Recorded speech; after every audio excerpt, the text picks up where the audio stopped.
जय माता दी। शारदीय नवरात्रि शुरू हो रहे हैं, तो शारदीय नवरात्रि कब से कब तक रहने वाले हैं? शारदीय नवरात्रि में हमें क्या क्या चीज़ें नहीं करनी चाहिए, क्या क्या चीज़ें करनी चाहिए?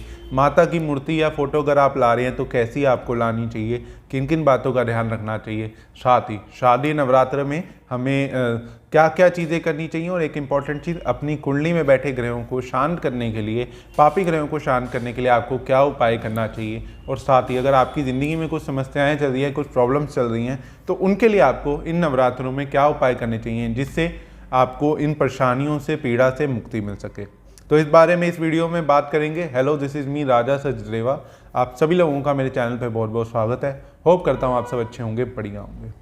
अगर आपने अभी तक चैनल को सब्सक्राइब नहीं किया तो चैनल को सब्सक्राइब कर दें और बेल आइकन को भी ज़रूर दबा दें। सबसे पहले जय माता दी बोलते हुए आप सब लोग भी जय माता दी ज़रूर कमेंट बॉक्स में कमेंट करें। इस वीडियो को शुरू करते हैं और सबसे पहले बात कर लेते हैं कि शारदीय नवरात्रे कब से कब तक है। 15 अक्टूबर 2023 से शारदीय नवरात्रे शुरू होने वाले हैं, जो कि 24 अक्टूबर 2023 तक रहने वाले हैं। 22 अक्टूबर 2023 को अष्टमी है, 23 अक्टूबर 2023 को नवमी है और 24 अक्टूबर 2023 को दशमी है, जिसे दशहरा भी कहा जाता है। तो इस डेट को सारा आपको इस समय स्क्रीन पे भी दिखाई दे रही है डेट, साथ में मैंने डिटेल में कैप्शन में भी लिख दिया, डिस्क्रिप्शन में भी लिख दिया। आप वहाँ से भी प्रॉपर तरीके से रीड कर सकते हैं। साथ ही कि घट स्थापना का मुहूर्त नवरात्रों में, शादी नवरात्रे में कब रहने वाला है, वो भी मैंने डिटेल में कैप्शन में लिख दिया है और आपको इस समय स्क्रीन पे भी दिखाई दे रहा है। तो आप स्क्रीनशॉट भी ले सकते हैं, इसे नोट कर लें और इस टाइम में अपने घर में घट स्थापना, कलश स्थापना जरूर कर लें। सबसे पहले बात कर लेते हैं शारदीय नवरात्रि इतने खास क्यों है, शारदीय नवरात्रि क्यों मनाए जाते हैं। माना जाता है कि शारदीय नवरात्रों में माँ पार्वती अपने घर आती है, यानी कि पृथ्वी पर आती हैं, अपने मायके आती हैं, तो इसलिए इन 9 दिन बहुत ही खास माने जाते हैं। दूसरी इंपॉर्टेंट चीज़, जैसा हम सभी जानते हैं कि असत्य पर सत्य की विजय का प्रतीक माने जाते हैं ये 9 दिन। जब प्रभु श्री राम रावण के पे लंका पे आगमन करने से पहले उन्होंने 9 दिन रामेश्वर में शिवलिंग की और माँ शक्ति की आराधना करी थी, और उस समय जब उन्होंने आराधना करी तो 9वें दिन माँ शक्ति ने उन्हें ये विजय का वरदान दिया और 10वें दिन उन्होंने विजयदशमी का त्यौहार जैसे हम मनाते हैं, 10वें दिन उन्होंने रावण को मार दिया और उन्हें विजय प्राप्त हो गई।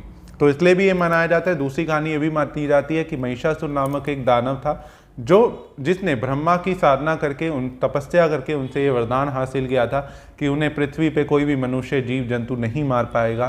तो ये जब उन्हें प्राप्त हो गया था वरदान, उसके बाद माँ शक्ति ने जन्म लिया और 9 दिन तक उससे युद्ध किया और 10वें दिन उसे मार के उसको ख़त्म कर दिया और पृथ्वी को उसके बुरे प्रभावों से बचाया। तो ये 2 कहानियाँ मानी जाती हैं कि क्यों शारदीय नवरात्र इतने खास माने जाते हैं।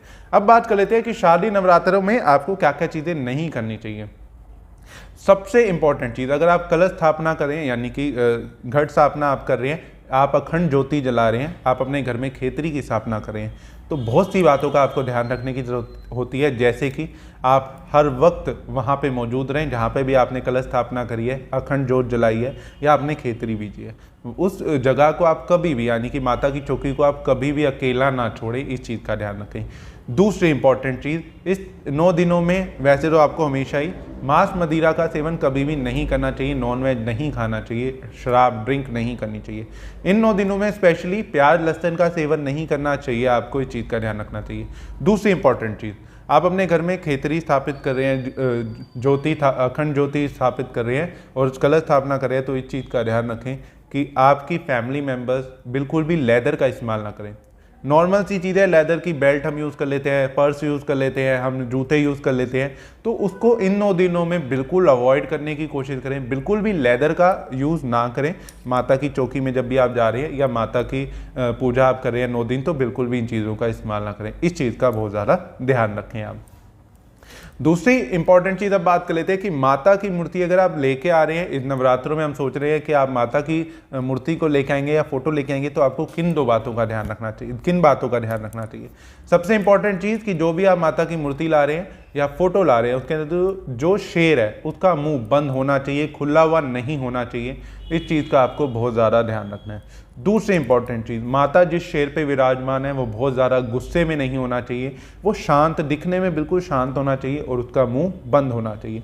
तो ये दो बातों का आपको बहुत ज़्यादा ध्यान रखना है जब आप माता की मूर्ति या फोटो ला रहे हैं। एक और इम्पॉर्टेंट चीज़ का आपको ध्यान रखना है कि माता की फोटो या मूर्ति लाते समय आपने उन्हें बिना चुन्नी के नहीं लाना, उनके ऊपर लाल चुन्नी जरूर चढ़ा के लानी है। दूसरी चीज़, माला ज़रूर चढ़ा के लानी है। बिना हार के या बिना चुन्नी के माता को प्लीज़ घर में ना लाएं, उनको चुन्नी और हार के साथ ही घर में लेके आएँ। अब बात कर लेते हैं घर में आप ले आए लेकिन उनकी चौकी कैसे सजानी है। जहाँ पे भी आप माता की चौकी सजाने की सोच रहे हैं, सबसे इंपॉर्टेंट चीज़, पहले तो वहाँ झाड़ू पोछा कर लें अच्छे से, ज़मीन पे जहाँ पे भी आप या जहीं पे भी आप स्थापित करने की सोच रहे हैं, झाड़ू पोछा करके साफ़ सुथरा कर दें। उसके बाद आप अपनी गंगा जल का छींटा मार के अपनी चौकी को स्थापित कर दें। चौकी के ऊपर आपने लाल कलर के, जैसे हम सभी जानते हैं कि माता को रेड कलर बहुत प्रिय है, तो लाल कलर का कपड़ा आपने उसके ऊपर बिछा देना है। लाल फूलों से, पीले गेंदे के फूलों से आपने चौकी को सजा देना है। उसके बाद आपने माता की मूर्ति या फोटो को स्थापित करना है और माता की क्षेत्रीय विधि अनुसार आपने बीज लेनी है, घट स्थापना कर लेनी है और ज्योति, अगर आप जला रहे हैं, अखंड ज्योति जला लेनी है। ये तो हो गई बात कि आपने चौकी कैसे स्थापित करनी है। ये सब आपने करने के बाद अब हम बात कर लेते हैं कि माता के इन शुभ 9 दिनों में आपको क्या क्या चीज़ें करनी चाहिए। माता को श्रृंगार चढ़ाया जाता है, माता को आप श्रृंगार चढ़ाएं, भोग चढ़ाएं डेली, और जो भी आपकी क्षमता है उसके अनुसार आप विधि अनुसार माता की पूजा करें। अब बात कर लेते हैं कुछ चीज़ें, कुछ उपाय, हमारी समस्याओं से जुड़े, कुछ प्रॉब्लम से जुड़े उपायों के लिए आपको क्या क्या चीज़ें करनी चाहिए। अगर आपका विवाह नहीं हो पा रहा, शादी नहीं हो पा रही, आपकी मैरिड लाइफ बहुत ज़्यादा डिस्टर्ब है, इस चीज़ का ध्यान रखें। सिर्फ लड़कियां कर सकती हैं, ये चीज़ ध्यान रखें। तो लड़कियां माता को श्रृंगार चढ़ाएं, जो 16 श्रृंगार होते हैं वो सामान चढ़ाएं, साथ में लाल गुलाब के फूलों की माला चढ़ाएं और लाल चुन्नी चढ़ा के उनसे ये कामना करें कि जो भी आपके विवाह में प्रॉब्लम्स आ रही हैं वो दूर हो जाए। अब जिनको शारीरिक पीड़ा बहुत ज़्यादा रहती है, हेल्थ रिलेटेड इशू बहुत ज़्यादा रहते हैं, वो लोग माता को चने और गुड़ का भोग लगाएं। इन 9 दिनों में डेली भी कर सकते हैं, आपकी क्षमता है चाहे आप एक दिन भी कर सकते हैं। तो गुड़ चने का भोग लगाएं माता को और माता से ये कामना करें कि जो भी आपकी शारीरिक पीड़ा आ रही है उससे आपको राहत मिल सके। साथ ही 9 गुलाब के फूल माता को जरूर अर्पित करें। आप ये चाहें तो रोज एक का नियम बना सकते हैं कि आप डेली 1 फूल माता को अर्पित कर रहे हैं, या फिर आप किसी भी एक दिन 9 फूल माता को इकट्ठे जाके भी अर्पित कर सकते हैं और उनसे ये कामना करें कि आपको जो भी शारीरिक पीड़ा आ रही है उससे आपको राहत मिल सके। अब बहुत से लोगों का ये सवाल आता है कि मकान बनने में बहुत ज़्यादा प्रॉब्लम्स आ रही हैं, अपना मकान नहीं ले पा रहे, अपनी प्रॉपर्टी नहीं खरीद पा रहे।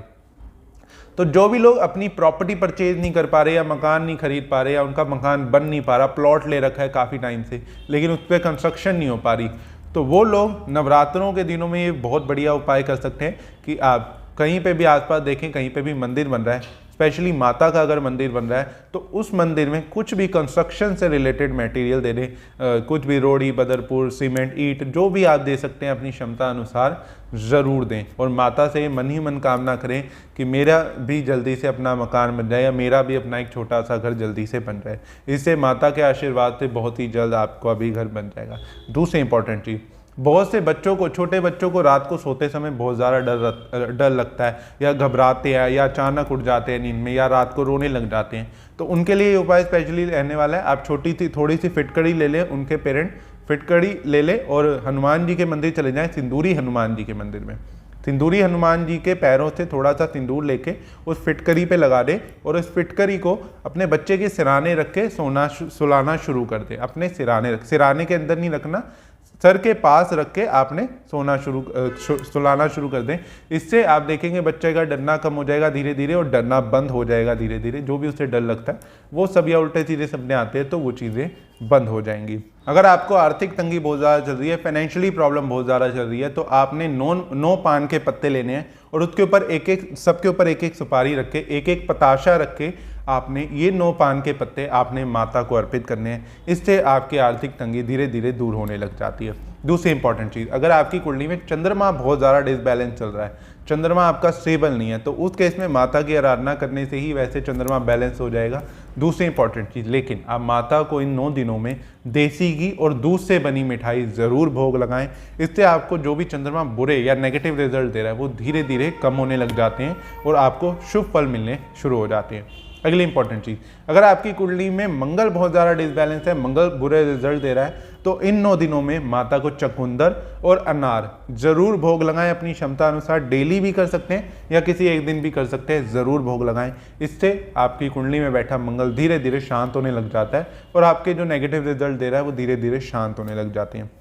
दूसरी इंपॉर्टेंट चीज़, अगर आपकी कुंडली में राहु केतु शनि तीनों ही पीड़ित चल रहे हैं, तीनों ही खराब कर रहे हैं, या आपको तीनों के लिए ही उपाय कर सकते हैं, चाहे सिंगल भी, अगर आपका शनि भी खराब कर रहा है सिर्फ, या आपका सिर्फ राहु भी या केतु भी सिर्फ खराब कर रहा है, तब भी आपको ये उपाय करना है। आपने करना क्या है, एक तो माँ काली को आपने काजल ज़रूर अर्पित करना है, काजल ज़रूर चढ़ाना है। दूसरी इंपॉर्टेंट चीज़, आपने माँ दुर्गा को छोले, हलवा, पूड़ी और नारियल मिक्स, मतलब इनका प्रसाद बना के माता को ज़रूर अर्पित करना है। माता को अर्पित करने के बाद आपने विधि अनुसार, जैसे कंजकों में भी हम जब अष्टमी नवमी पूजते हैं तो ये चीज़ करते हैं, तो उस दिन भी आप कर सकते हैं। साथ में स्पेशली भी आप एक दिन कर सकते हैं, आप अष्टमी करके नवमी पे भी दोबारा ये कर सकते हैं। इससे आपकी कुंडली में जो राहु और केतु या शनि बहुत ज़्यादा डिसबैलेंस हो रहा है, तो वो धीरे धीरे बैलेंस होने लग जाता है, नेगेटिव रिजल्ट देने बंद कर देता है। साथ ही माँ काली को काजल ज़रूर अर्पित करें, तो इस चीज़ का ध्यान रखें। तो ये थे कुछ उपाय जिससे अगर आपकी कुंडली में कुछ प्रॉब्लम चल रही है, कोई ग्रह आपको बुरे रिजल्ट दे रहे हैं, या फिर आपकी ज़िंदगी में कोई भी परेशानी चल रही है, तो उससे जुड़े कुछ खास उपाय जिससे आपकी ज़िंदगी बेटर हो सके, माता के आशीर्वाद से आप फिर से अपनी ज़िंदगी में, जीवन में आगे बढ़ सके। तो एक बार फिर से जय माता दी बोलते हुए आप सभी लोग जय माता दी ज़रूर कमेंट करें। फिर मिलेंगे अगली वीडियो में, जब तक चैनल से कनेक्टेड रहिए। हर हर महादेव, जय माता दी।